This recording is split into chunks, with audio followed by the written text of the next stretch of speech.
खुशामदीद एक बार फिर तमाम सुनने वालियों को एक बार फिर गुज़श्ता ईद मुबारक। गुज़श्ता तो ना आख सकते कि हालांकि ईद तो पूरा हफ्ता रहंदी है और कैसी जा रही है तो ईद यकीनन चंगी जा रही होगी, खुश उसलूबी नाल गुजर रही हो सी और तुसी सारे इंजॉय भी कर रहे हो सो। और प्रोग्राम में शामिल होने वास्ते तुसी मैसेज कर सकते हो, कॉल्स कर सकते हो, उसके अलावा फेसबुक का शामिल हो सकते हो।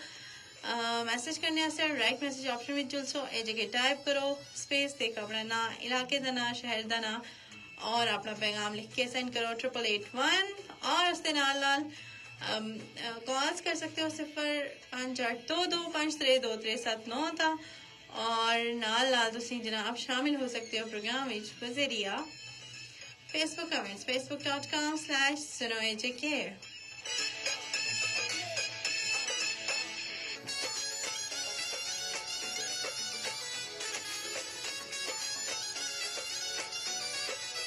यह तरीका है प्रोग्राम में शामिल होने का, अपनी राय का इजहार करने का और प्रोग्राम में शामिल हो सकते हो तरीक़ेकार में तो सांको दस के दा।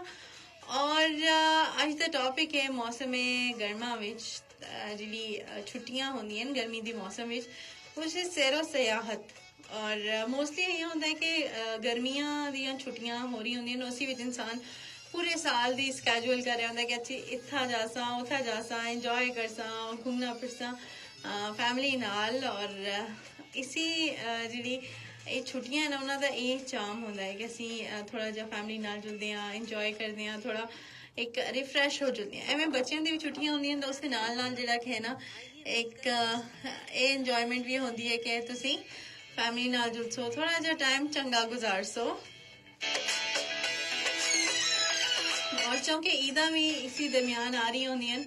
और ईदा विच भी चूंकि थोड़ा स्पेस होंदा है उस विच भी लोग बड़ा अच्छे तरीके मुख्तलिफ जाइयां दा जुलते हैं। और हुण मैं जियां अज रेडियो आ रही आसी तो उस वेले मैं देखिया बड़ा लोग इंजॉय कर रहे हैं बड़े मजे नाल ये रोड के किनारे गड्डी लाई दी है सारे उतों लेथे दियां और कदे इयां पोज विच तस्वीरां हो रही कदे इयां रील्स बनियां वीडियोस बनियां गड्डी विच लोग बड़ी वीडियोस बना रहे हैं। बड़ा चंगा लग रहा है कि लोग बड़ा इंजॉय करते हैं और चंगे तरीके नाल एक जी छुट्टियां का एक मजा है ना उसको भरपूर तरीके नाल उस तो लुत्फअंदोज होंगे हैं और होना भी चाहिए थोड़ा जा ब्रेक होना चाहिए। पूरा साल असी पढ़ने वाले पढ़ते हैं जॉब वाले हाउस वाइफ घर में होंगे मतलब हर कोई मसरूफ है चैलेंजिंग लाइफ है और मसरूफियत बहुत ज़्यादा है तो इस सारे में थोड़ा जा ब्रेक बहुत ज़रूरी है। तो संदी आसाबी सेहत आस्ते जिस्मानी सेहत आस्ते एक इमोशनल तुसी आख सकते हो एक इमोशनल हेल्थ भी होती है कि तुसी थोड़ा जा इस ब्रेक के नो थोड़ा जा सा के नो अपने तरीके नाल अगर आखा तो ईजी हो रिलैक्स हो मजे नाल को जाई तो जुलो कोई टेंशन सिरा विच ना हो दिमागा विच कोई टेंशन ना हो ना जी ए नहीं होया ओ नहीं होया ओ नहीं होया ये कुछ भी ना हो जहन विच बस सिर्फ तुसी जुलो अच्छे तरीके नाल उथा दी खूबसूरती इंजॉय करो सब्जा दिखो मजे का मौसम होसी उथा और एक सेहत अफजा मुकाम जियां जिथा जुल के इंसान का ऑटोमैटिक मूड चंगा हो जाता है और साइकोलॉजिकली भी दिखा ना तो जी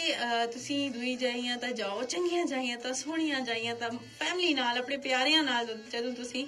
जुलदे हो ना तो उसका एक असर तुसां दी बॉन्डिंग भी स्ट्रांग होंदी मतलब तुसां दी बच्चियां नाल जुलदे मतलब पूरा साल इतना मसरूफ मसरूफ मसरूफ बच्चियां को टाइम नहीं दे उस मतलब बच्चे शेयर करते हैं तुसां दा अपना एक अच्छा जिहा कनैक्शन बिल्डअप होंदा है। तुसी करा लिया ना जी दुख भरिया गल्लां होंदियां ने मसले मसाइल गिले शिकवे वो एजियां सोहनियां जाइयां तो जुलके एवं ही ऑटोमेटिक खत्म हो जाती है। नेचर है ना नेचर ना जितना कनेक्ट रहे उतना ही अच्छा है। और मौसम गर्मा विच जिहड़ा कि ना असें ज्यादा एसोसिएशन होंदी है कि असीं सोहनियां जाइयां तो जुलांगे छुट्टियां भी होंदियां उसके अलावा जरूरत भी होंदी है कि इतनी सख्त गर्मी इतनी सख्त इतना टेम्परेचर हाई जदों होंदा है तो उस तो बाद एक दिल करदा है कि किसी सोहनी चंगी ठंडी जाई तो जुला किसी सोहने नजारे वाली जाई तो जुला किसी ऐसी जाई तो जुला जिथा गर्मी ना हो जिथा टेंशन ना हो जिथा कोई परेशानी ना हो सोहनी जा हो रिलैक्स करना और सोहनिया जाइयां दिखा और चंगे तरीके नाल अपना जो छेड़ा थोड़ा जिहा टाइम है ना मतलब साल के 365 दिनों विच अगर 2 ध्याड़े भी असां को इतना चंगे मिल जुलन ना तो यकीनन असी उन्हें 2 ध्याड़े दी बिहाफ तो बड़ा रिचार्ज हो जुलते हैं कि ठीक है हाँ जी। और जो तो मेरी प्रैक्टिस है या एज अ साइकोलॉजिस्ट मैं आप भी बड़ा रेकमेंड करी होंदी है लोगों को तुसी जुलो। मैं इस बारे में चाहना कि तुसी दूर दराज इलाके में जुलो लोगों की टेंशन अगर मुआशी मसला है और तुसी किसी को रेकमेंड कर सो कि तुसी दूर दराज इलाके में जदों उन्हां दा मसला ही मुआश दा है तो उस उन्हां वो चीज मुश्किल है। लेकिन तुसी तुसा थोड़े जे मौके तलाश करने होंदे हैं अपने आस पास। देखो मुझ ज्यादा दूर नहीं, कम अज कम घरा कोल कोई पार्क है या हमारा मुजफ्फराबाद जेड़ा है ना मैं तुसां दसा बहुत खूबसूरत है। सिटी विच अलग खूबसूरती लेकिन विद इन मतलब सिटी तो तुसी 10 मिनट भी बहुत ज्यादा है। 5 मिनट की ड्राइव तो तुसी साइड एरिया तो जुलो ना तुमको इतने खूबसूरत नजारे नजर आ सकना तुसी आखसो कि वाकई मतलब इतनी खूबसूरत जा भी हो सकती है 5 मिनट की ड्राइव था। और उस तो अलावा तुसी जिथा अगा आंदे जांदे हो तुसी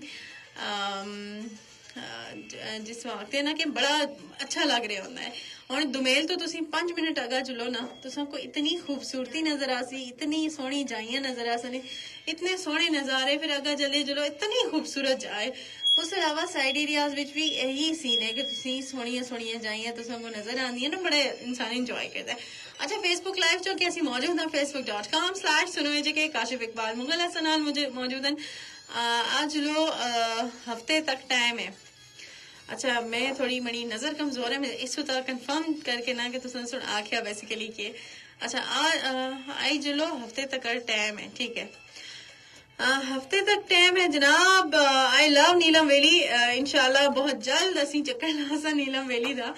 और क्योंकि वही गल है मसरूफियत बहुत ज्यादा होती है, एक बंदे दी अलग मसरूफियत है, दूए दी अलग है। लेकिन फिर भी मैं थोड़ा जा कोटा कट करनी है कि चलो मैं जदू आखती हाँ कि थोड़ा जा घूमने फिरने जाओ, इंजॉय करो, फैमिली नाल चलो, थोड़ा जा रिलैक्स करो, तो मैं अपना वो जरा कोटा है ना घूमने फिरने वाला वो कुरे ना कुरे पूरा करके आंदी है। लेकिन नीलम वैली दा मुझको क्रेज है और इंशाल्लाह मैं जरूर आसा काशिफ इकबाल मुगल तुसां दी जेडी इनविटेशन है मुझको याद है जरूर आसा। नीलम वैली एक खूबसूरत जा जिथा पूरी दुनिया दी तुसी आख सकते हो नजरान, इतनी खूबसूरती, नेचुरल ब्यूटी, कोई उस विच मतलब होंदा है कि लोग आर्टिफिशियल ब्यूटी दे नाल उसको चीज़ां बनाने, देखो कुदरती खूबसूरती और मादनियात तो माला माल है इलाका, खूबसूरत लोग, खूबसूरत इंफ्रास्ट्रक्चर, उथा दा लिबास, उन्हां दी सादगी, उन्हां दे खाने, उन्हां दा एक रहन सहन एक अलग है, उसकी वाइब ही एक अलग है। और असि गलबात करें मौसम गर्मा विच तातीलात जो होंदियां छुट्टियां होंदियां उस विच घूमना फिरना सैरो सयाहत है। अच्छा उस विच असां दा जेड़ा डिपार्टमेंट है, डिपार्टमेंट ऑफ टूरिज्म बड़ा एक्टिव होंदा है आजाद कश्मीर दा। और असी देख रहे होंगे कि उत्थे बड़े उन्हां दे जेड़े उन्हां दे नाल जेड़े लोग मौजूद होंदे हैं टूरिस्ट गाइड हैं या एजुकेट टूरिस्ट पुलिस हैं, वो सारे बड़े फाल होंदे हैं, बड़े लोगों की मदद कर रहे होंदे हैं।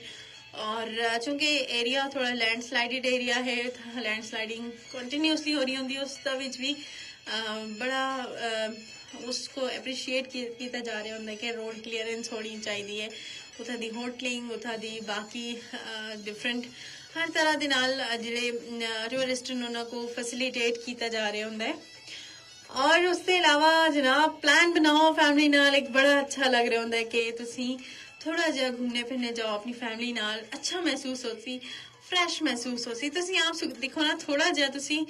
अपने रोजाना दी जी डेली बेसिस जो काम काज होंगे हैं, जी मसरूफियत होंगी है, जितनी भी तुसां दी एक्टिविटीज होंगी, थोड़ा जहा चेंज आता है, कोई मजमान इवन आ चले या तुसी किसी के घर चले चलो, थोड़ा जहा बदलाव आता है ना, एक थोड़ा जहा एक तब्दीली आती है, थोड़े जे एक पूरे एनवायरनमेंट में चेंज आता है। तो किया ना असी थोड़ा जहा घूमा फिरा फैमिली नाल चला, चंगे तरीके नाल सोहना टाइम गुजारा, फिर जदों आसा थकावट होंदी है लेकिन एक जहनी तौर पर असी बड़े फ्रैश महसूस करते हैं। और जी मैमरीज होंगी ना असां दे दिमाग में वो बड़ा असन को चंगा महसूस करा रही होंगी। तुसी भी प्लान बनाओ, घूमो फिरो, चंगी जाइयां तो चलो इंजॉय करो अपने फैमिली नाल और उथा दी खूबसूरती को इंजॉय करो और अपनी लाइफ को एक जबरदस्त तरीके नाल सोना बढ़ाओ। और प्रोग्राम में शामिल हो सकते हो बजरिया मैसेजेस, कॉल्स और फेसबुक कमेंट्स। मैसेज करने वास्ते राइट मैसेज ऑप्शन में जो सो ए जगह टाइप करो, स्पेस देके अपना नाम लिखो, पैगाम लिखो और उसको सेंड करो 8881 और 0582253237 तक कॉल्स कर सकते हो। एट द सेम टाइम तुसी शामिल हो सकते हो प्रोग्राम विच बजरिया कॉल 0582253239।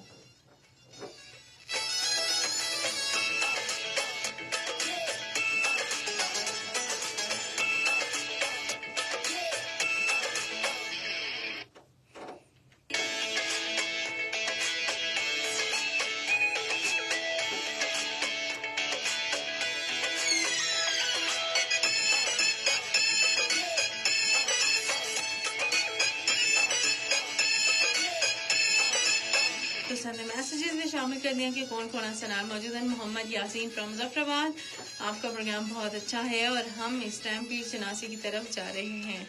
बहुत शुक्रिया।